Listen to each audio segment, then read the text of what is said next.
In the 19th century, farmers discovered a soil-building method that delivered results faster than compost. Crops grew stronger, yields were noticeably higher, and depleted soils sprang back to life with a speed that astonished entire communities. Yet this very practice was eventually banned. Not because it failed, but because it was seen as too risky and, in some places, too disruptive to the new agricultural order that was emerging. What was it that outperformed carefully tended compost piles?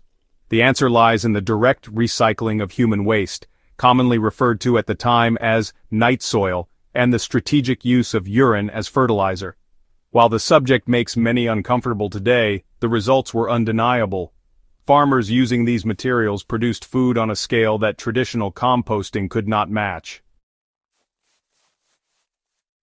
Understanding why this practice was banned and how the principles behind it can still be applied safely today offers valuable lessons for anyone who takes soil health seriously. The soil trick revolved around the high nutrient density of human waste and urine. Urine, when fresh, is sterile and contains a concentrated mix of nitrogen, phosphorus, and potassium, nutrients in soluble form that plants can absorb almost immediately. Human manure, when composted long enough to neutralize pathogens, contributed both nutrients and humus, creating soil that was rich in organic matter. Compared to compost, which releases nutrients slowly over time, these inputs provided an almost immediate supply of fertility. Farmers who applied them to poor soils often reported seeing plant vigor and growth that compost alone rarely achieved within a single season. The issue was never with the effectiveness of the method. The problem was the danger of poor handling. In rapidly growing cities of the 1800s, night soil was often collected and applied without adequate composting or treatment.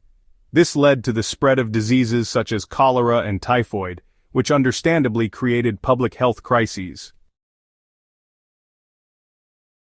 At the same time, the rise of industrial fertilizers, first guano imports from South America and later synthetic nitrogen, offered an alternative that was promoted as modern, clean, and more consistent. Pressure from chemical fertilizer industries combined with public health concerns eventually led to laws that prohibited the agricultural use of untreated human waste in much of Europe and North America. By the early 20th century, the practice had virtually disappeared from Western farming. When comparing results, it's honestly pretty easy to see why farmers valued the method.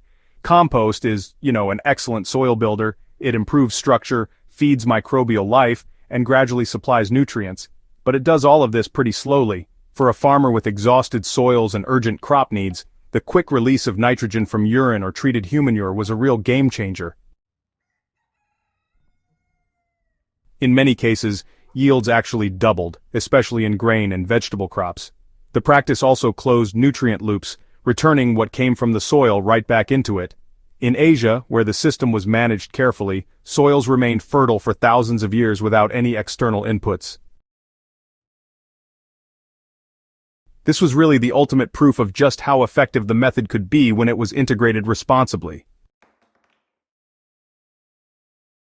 The good news is that the core principles of the banned soil trick can be used today in ways that eliminate the risks.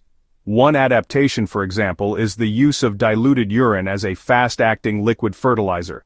A common dilution is 1 part urine to 10 parts water applied around the base of plants. This works especially well on heavy feeders like corn, cabbage, and tomatoes.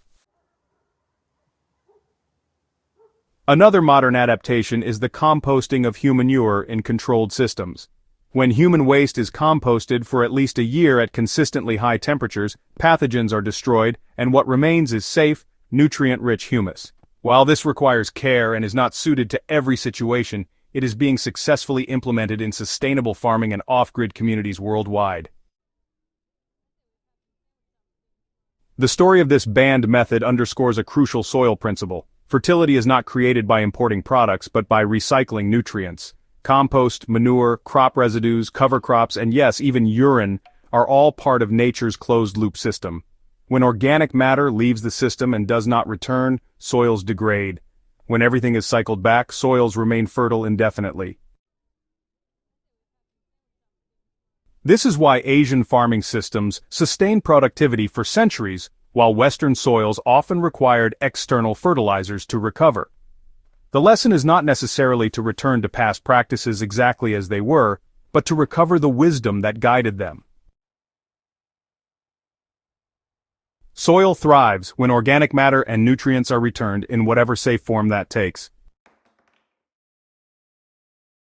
For those who want to apply the lesson today, the path forward is straightforward. Continue to build compost piles for long-term soil health, structure, and microbial diversity.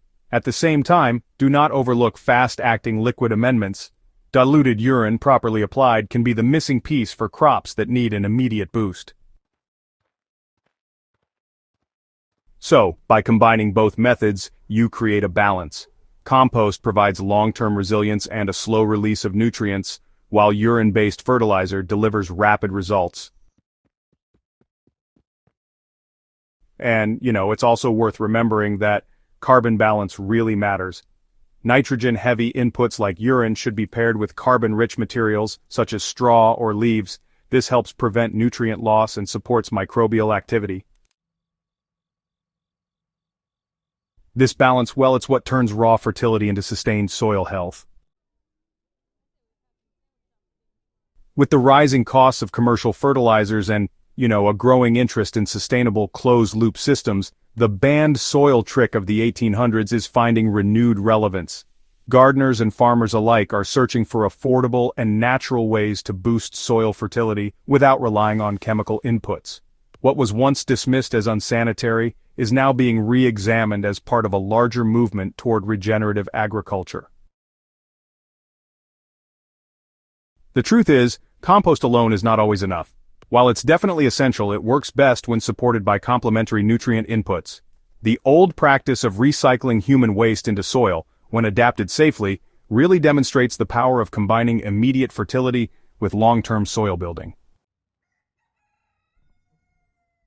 The banned soil trick from the 1800s is more than just a historical curiosity. It's a reminder that soil fertility is a cycle, not a commodity. While raw night soil will never be appropriate again, the principles behind its use, they still remain valuable today. Urine as fertilizer, composting waste safely, and prioritizing nutrient cycling are all practices that honestly align with how healthy soils function in nature. For serious gardeners and farmers, these lessons are not about going back in time. They are about moving forward with methods that respect both safety and soil biology. Compost will always be a cornerstone of soil care, but when paired with fast-acting, nutrient-rich inputs, it is possible to outgrow even the best compost piles. If you value this kind of deep dive into soil history and modern application, make sure to subscribe to Soil and Crop Doctor. Share this with others who care about building healthy, resilient soils, and let's keep advancing the conversation on what truly sustains fertility.